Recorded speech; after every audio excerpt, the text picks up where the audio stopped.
E aí, meus amigos, tudo bem com vocês? Hoje nós vamos falar aqui com a Cor Solar, com o nosso amigo Roberto. Roberto, seja bem-vindo. Para a gente começar esse bate-papo, eu queria falar hoje a temática sobre como a Cor Solar dá suporte para projetos maiores. A gente sabe que projetos maiores é muito bom ter o suporte ali ativo do distribuidor para a gente entender a compra nos mínimos detalhes e otimizar essa compra, né? Para a gente não perder tempo e nem dinheiro na hora de fazer um projeto maior. Então, seja bem-vindo e fala para a gente como é que funciona hoje isso dentro da Cor. Opa, obrigado, Ricardo. Primeiramente, obrigado aí pelo convite. E hoje na Corsolar, nós temos uma equipe que já está acostumada com esses projetos maiores, então projetos do Grupo A. O que acontece? Geralmente, os integradores, a gente tem uma divisão ali entre projetos menores, projetos de microgeração, mas a partir do momento que ele pega uma conta de demanda contratada, uma conta do Grupo A, ele dá uma travada e geralmente ele não acaba seguindo porque ele não conhece como é feito tanto o dimensionamento, tanto quanto aquele projeto fotovoltaico. Então, hoje na Cor Solar, nós temos uma equipe que ela tá preparada para dar esse suporte para os integradores.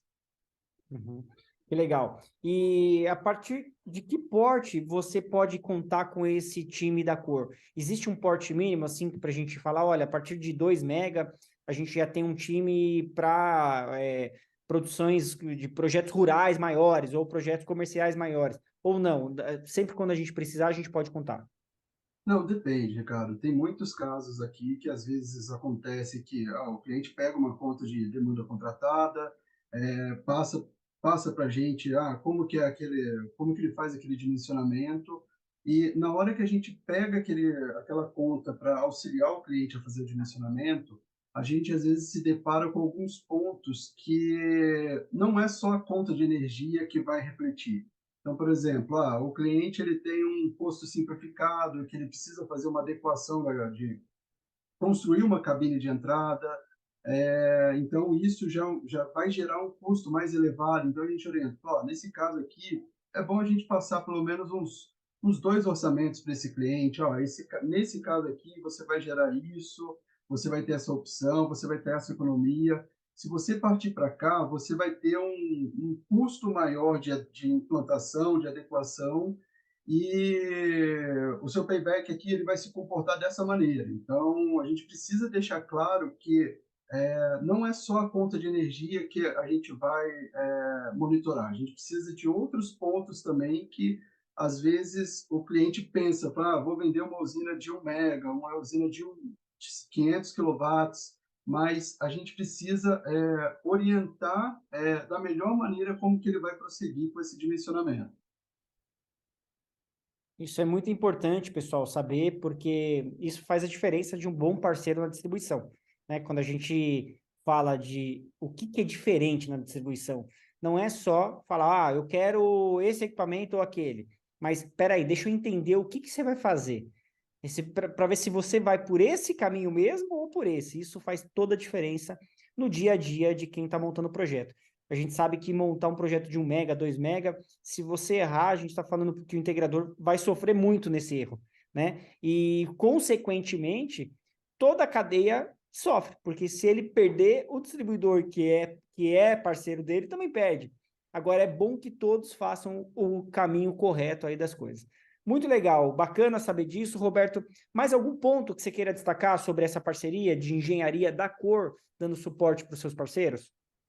Sim, sim. Bom, é importante a gente passar para os nossos clientes que o que acontece? Às vezes a gente precisa conhecer as normas da concessionária para esses casos de projetos maiores, conhecer as normativas brasileiras, o que a gente pode fazer ou não, porque às vezes acontece de, por exemplo, a própria concessionária passar uma informação que o cliente às vezes não pode fazer aquela conexão, que ele vai precisar, por exemplo, fazer uma conexão em alta tensão, e aí, nesse caso, o que acontece? O integrador que já está em contato com o cliente final dele, ele acaba se perdendo, porque, putz, se você for fazer uma subestação em alta, o custo dessa adequação ele vai ser muito maior. Só que, às vezes, se for uma geração local, a própria demanda que ele tem contratada já está ali dentro da concessionária, já está dentro da normativa, é só a gente fazer uma orientação e uma explanação para a concessionária do que está acontecendo e como que vai ser feito esse projeto. Então, a gente já pegou alguns casos assim, os projetos fluíram, andaram, a gente teve uma devolutiva legal do pessoal. Que legal, é bom saber disso, pessoal. Cada vez mais a gente vai precisar entender a fundo o que diz, né? Hoje a 14.300, o que diz cada concessionária, como proceder da maneira correta ali, porque às vezes saber a informação superficial, você pode perder fechamentos, e isso o Roberto acabou de falar aqui para a gente. Muito bacana, Roberto, parabéns, legal saber que a Cor está empenhada aí em trabalhar forte com seus parceiros, e nós vemos em uns próximos vídeos aqui na TV Solar. Um abraço para você e obrigado, meu amigo. Falou, pessoal, um abraço, até mais.